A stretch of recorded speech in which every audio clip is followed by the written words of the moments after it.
Hello, and welcome back to our channel. If you have ever wondered what you would see driving the east coast of Florida on Highway A1A and US 1, this video is for you. This video is not like our regular electric travel adventure videos showing a lot of stopping and charging. No, this video is all about the scenery. There is little narration. It is mostly the scenery, set at double speed, accompanied by a variety of musical backgrounds. This trip took us about 24 hours set over 2 long days. By selectively editing the most boring sections out and setting it to that double speed, we have been able to cut that 24 hours to a little over 1 hour for this video. We hope that you enjoy watching it as much as we enjoyed making it. Welcome back to E-Hermes, your electric adventure travel channel. Please remember to subscribe, hit the like button, and hit that bell button to be notified of our upcoming content. Good morning. We spent our night at Key West City Hall in the parking lot at the Blink Charger, and we slept in the back of the Rivian. Got a decent night's sleep. No one bothered us here. We charged all night. It was about 9 kilowatts charger, so we got about 50% overnight. There's plenty of fast chargers here, so we didn't really need to slow charge like this, but I needed a place to park and sleep for the night, and I figured they wouldn't hassle me if I was actually charging, and it worked. So we're gonna head off now to, well, first of all, we're gonna stop by the southernmost point because you gotta go there if you're in Key West, and then we'll be heading to Route A1A here from Key West all the way up to Jacksonville, concentrating mostly on the section that is the National Historic Scenic Byway, which starts just south of Miami and ends just north of St. Augustine. So here we go. This is the actual southernmost point, but they have it off its pedestal for renovations. All right, here's the temporary home of the southernmost point of the continental United States. It's moved just down the street. This is on the end of Duval Street, right on the water, so we are about as far south as you can get. And I believe this is just a temporary spot while they renovate the plaza where the permanent one is, about 2 blocks away. When they get that done, they'll probably move that back there, but this is where it is for now. The other spot is just slightly further south on the map by a few feet. So this is the almost southernmost point, I guess, right now of the continental United States. Let's go find Highway A1A. As dawn begins to break, we begin our journey up Highway A1A. We are at the southernmost beginning point in Key West, Florida. It runs all the way up to Jacksonville and I think to the Georgia line. Not sure we'll get that far. We only have 3 days to do this and there's a lot of traffic. So we're going to show you as much of it as we can, starting with this beautiful view here. Parts of it, especially in the Keys and some other places, are just a lot of traffic and trailer parks and just kind of boring stuff that you'd see anywhere, strip shopping centers, that kind of thing. So we're not going to show you all of that, obviously, but we're going to show you the highlights.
This is the famous 7 Mile Bridge.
All right, we have entered Miami-Dade County, so I'm going to say that we are officially done with the Florida Keys and the Overseas Highway. I'm not sure that's where everyone else says it starts and stops, but that's where I say it does.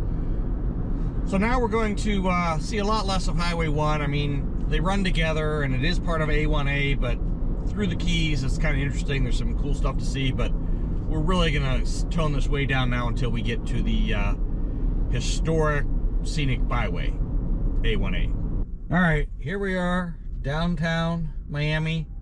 I think I'm around Route 1A, A1A, Route 1. Not really sure. Last I saw was 41. I'm as far east as I can go, as you saw from the water there. So I think I'm continuing the route, but we're gonna keep looking for some signs. And just like that, I see a sign. So we are still on US Highway 1. Looking for where A1A splits off up here to the right, and I think about a mile. Well, this is came up even a little quicker than I thought, but I have found it. A1A. Here we go. Now we are on back on official A1A. I'm not sure the section between Key West and Miami here counts, but we at least showed you the Overseas Highway. But this is the real deal here.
All right, we are not going to be able to do one continuous route along A1A because it is closed. So, we'll go around and we'll get back to it as soon as we can. All right, I have doubled back as far as I can. Apparently the president must be in residence at his golf club because that's the section of road that is closed. I've been by it in the past. Maybe he wasn't around. All right, I must have something that jams the signal because my camera shut off twice in the same spot. It works fine now. Anyhow, I got as close back to the route as I could. The president must be at his Florida golf club because I've been by here in the past and been able to drive by it, but not today. So we're back on Highway A1A, headed north from just north of West Palm Beach.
We have another closure, a detour. Looks like a street fair. So we will follow the detour and head south on Southeast Flagler Avenue. And get back onto A1A as quick as we can. Wow, we got around the street fair, across the park, and we're back on A1A. We have just a few more miles tonight. I didn't really want to drive in the dark. Doesn't seem like you can see much. All I have to say, in this area, it's pretty much just been residential, industrial, commercial. So there's really not much that we're missing in the dark. And the dark does give us a few different options and a little different look at things. As I was saying, we've been going through some pretty nondescript residential, commercial, industrial areas. But now we are getting back towards the beach, so we're going to double back tomorrow after we stop for the night, and we'll come back to this curve at Sewell's Point, I guess it is, and Jensen Beach to Jupiter Inlet Aquatic Preserve. We'll come back here in the morning and pick things up at first light, and hopefully we can get up to the Georgia line in just one more day of driving. We're about halfway, and we went through Miami, and that was painful. It was painful. The traffic was something, but we made it. So we will see you in the morning. Well, good morning. It is rather breezy out this morning. We are at Causeway Cove Marina in Fort Pierce, Florida, where we spent the night charging at this J1772 charger. We got up to 100%, so we're going to get back on the road. We're going to head back down to Indian River Lagoon, where we left off last night due to darkness, and we'll pick up our route going from Key West, Florida to Jacksonville, Florida along Highway 1 and A1A, mostly A1A, but Highway 1 where A1A doesn't exist. Here we go. As dawn begins to break, we are ready to continue our trip along Florida's East Coast from Key West all the way to Jacksonville and ultimately the Florida-Georgia line. We're heading up on Highway A1A, which at this location, parts of which are also the Jimmy Buffett Memorial Highway.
This is Cocoa Beach, Florida, home of the 1970s TV sitcom I Dream of Jeannie. The street back there was called I Dream of Jeannie Boulevard.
This section of A1A is disconnected from Route 1 or any other route. It's actually an out and back, so you have to go down south on A1A, turn around to Apollo Beach. This is between New Smyrna Beach and Apollo Beach.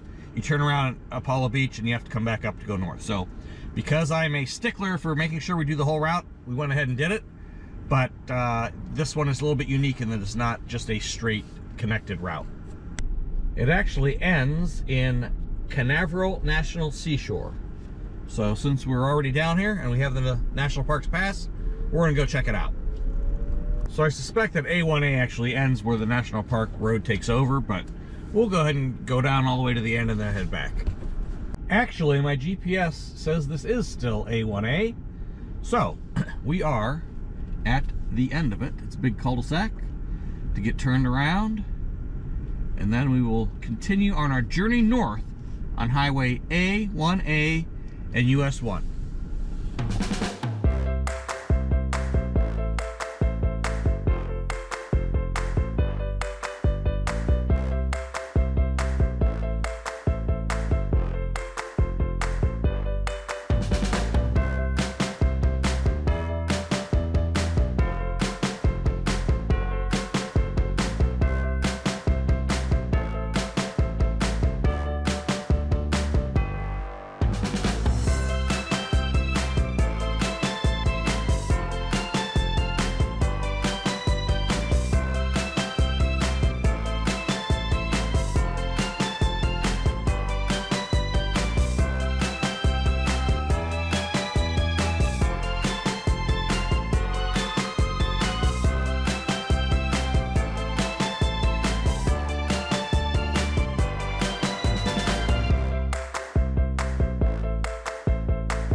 Highway A1A, sadly, does not end somewhere neat like Fernandina Beach or Fort Clinch State Park on Amelia Island in the extreme northeast corner of the state.